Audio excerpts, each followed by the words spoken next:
325. 325 going once. 325 to the button. I resigned myself to fold a long time 325. ago. Went out of the big blind. Throw it away. All right. Ace 10 wins again. Everyone folded. The 7th seed. Give me that money. Show it. Oh, show it. Flip him. Ace 10. I wasn't Supposed lying. to turn those in. I don't mind showing my card. Almost got the trips. You will be in trouble. You almost got the trips?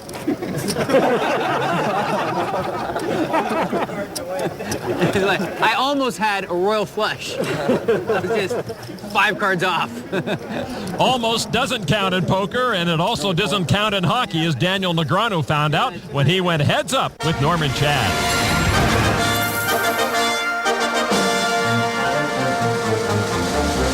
Today, Daniel's challenge is to score 6 goals in 10 tries against me while answering questions about him. Daniel, as a teenager, you gambled in pool halls. Now you're gambling on the golf course. Do you consider this progress? Well, seeing as I won when I played pool, and I'm probably like the biggest donkey loser on the golf course, I have to say no. Okay, well, let's see how good you are at hockey. Oh! Hey! What was all fast? He freaked me out. Oh, my goodness. Goal! If you weren't allowed to talk at the poker table, would you lose every day? Well, I don't know that I'd lose every day, but it would certainly be boring. Go, stick boy. Ooh, I'm shaking. Gee, this guy's Yep. like a wall. He's got to tell. Yeah, he knows I'm going right every time. There we go. You grew up in Canada, now you live in America. What's it take to get you to move back to Canada? Move the World Series of Poker to Toronto and you got me. You'd have home field advantage. Oh, it hit the post. All right, it all comes down to this, bluff boy. Score on me and you win. I block and you lose. There we go. Well, he's off front. That's got to be hot in that thing. Yeah, it is. Get out of that stuff. He grew up with the game, and I'm wearing 37 pounds of hockey gear on parking lot asphalt on the hottest day of the year. Oh, that's fair. It's only 109 that day. Not hockey food, it's brain food. Athletes are drawn to the competitive nature of poker. Hockey, good for the poker. Greg Mueller played pro hockey in Europe. And there's another pro, baseball star, 1988 World Series MVP, Orel Hershiser. Orel, a pretty good poker player, but all his chips are at risk. Whatever you want to do. You've already had a massage. Everyone folds, and Orel will take the pot. I can't show.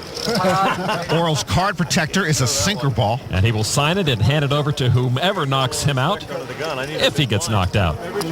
Back to our featured table, where we find Eric Lindgren. He's a pretty good athlete as well. He showed you a thing or two on the basketball court last year. Yeah, everybody shows me a thing or two.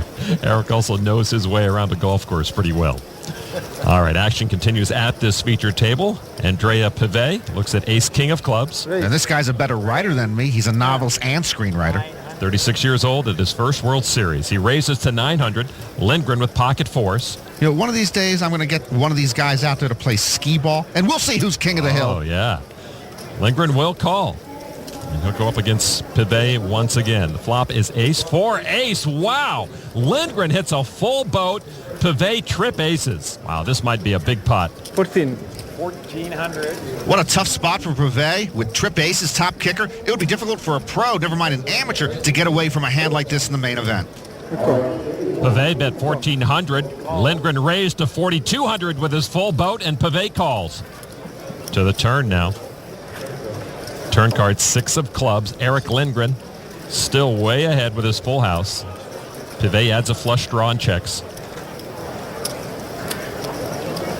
Eric makes it 9,000. Pivet senses trouble. But a quick call. But this is a spot where many players might push all in and then would be in really deep trouble. River card is at 10. Lindgren with 4s full has the check mark. Pivet checks. Eric bets about half the pot, 14,000. That's most of Pivet's chips. So tough for him to get away from this. It's a big pot. And that is it for me. Yeah, if he calls, he's all but done. Oh, man. Trip aces and top kicker. He must think his hand's good. Very unfortunate.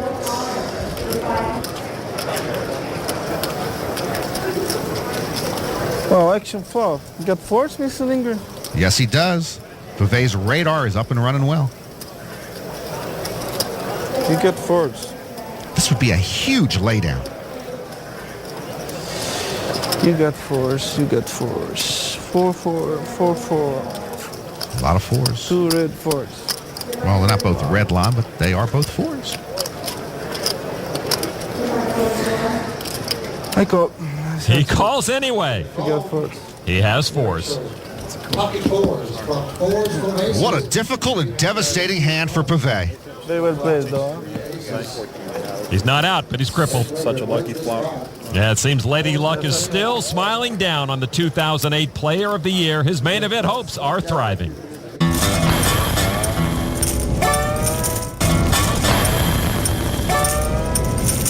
Back inside the Rio, over to table 2, Daniel Negreanu continues to be active. He's hooked up with fellow Canadian Darus Suharto on the turn. Daniel bet 700 with trip 8, Suharto with pocket 6s. What we call the Johnny Chan play. Chan likes to do that a lot. Check call the flop with a paired board and then bet the turn. But you never know if he actually has the 8 or if he's just making a move with a flush draw. Ooh. Daniel beats you, teaches you, and entertains you. Chan does it a lot. I don't. Okay, you got it this time. Suharto's going to fold after that. I'm going to show you one card that should tell you what I have. What do you think I got? If I showed you that. Come on, you don't know? I had the 8. I had the 8. Daniel in full voice today. I wasn't messing with you that time. Like Daniel Suharto from Toronto, Canada. Winner. Winner. Negreanu once held the record for youngest bracelet winner at the World Series. Here on the E-Trade Financial Tournament ticker, you see the 5 youngest to ever win the main event. Phil Hellmuth still holds the record. Phil Ivey should have added his name to that list 5 years ago. There are quite a few talented young players in the field today. We've already seen 25-year-old Vanessa Russo. Holy I can't believe I just won that. Oh, my Lord. Surprised to have won the pot on the river. Definitely is a boat. I mean, if she's getting married to Chad Brown, I really should be there. Vanessa is a graduate of Duke University. She later went on to law school. So I bet out. Did I really just win that? Oh, my. This guy's glad she's engaged. At another table, 26-year-old bracelet winner Jason Young deciding how much to raise pre-flop. Young raises enough to put David Dawkins all in. I like Jason Young. He's a good kid. I hope he knows he's up against evil. Doug Crane will fold. Jason on his feet to see what he's up against, and he's in pretty good shape as ace-king against Dawkins, ace-queen. That indeed is Dawkins' nickname, and he is all in. The flop is no help to Dawkins. On the turn card, he comes up short. And the river card is no good. Young wins the hand and will send David Dawkins packing back to Buckhorn, North Carolina. Good stamps out evil. Jason came out to the World Series after quitting his job for the Parks Department in upstate New York. He's won a bracelet, and he's doing well here in the main event. Doing quite well, Jason Young. Got to do something about that Yankees jersey, though. At a nearby table, we find last year's main event ninth place finisher, Philip Hilm. Hilm just looked more imposing last year, Lon. This year he looks like a guy who I sat next to in 4th grade. Throws out a bet. That induces a fold. So Philip Hilm rebuilding his stack slowly. Thank you. Last year, Hilm dramatically eliminated Scotty Wynn and took the chip lead going into the final table. Yet when Hilm's aggressive play met Jerry Yang's hot streak, there were some real fireworks. I had lots of fun busting Scotty.